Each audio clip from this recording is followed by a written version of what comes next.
আমরা হলাম মাছে ভাতে বাঙালি, তাই আমাদের খাবারে মাছ থাকতেই হবে।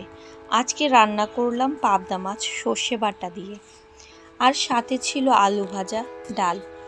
ডালটা ছিল কাঁচা আম আর টমেটো দিয়ে। এখন কাঁচা আমের সময়, আম ডাল না খেলে কি হয়? এই গরমে এই রকম হালকা পাতলা খাওয়াটা যেন খুব বেশি ভালো লাগে। ও বলতে তো ভুলে গেছি, সাথে ছিল নাগামরিচ। নাগামরিচটা ছিল আমার গাছের। আমি গাছ লাগিয়েছিলাম, ওই গাছেই নাগামরিচটা ধরেছিল। একটা ধরেনি, অনেকগুলো ধরেছিল।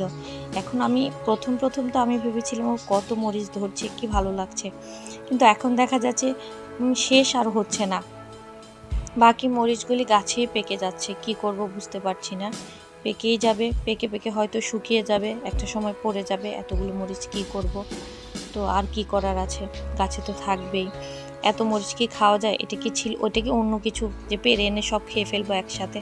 একসাথে তো খেতে পারবো না। একটা দুটা করে পারছি আর খাচ্ছি, কিন্তু শেষ হচ্ছে না।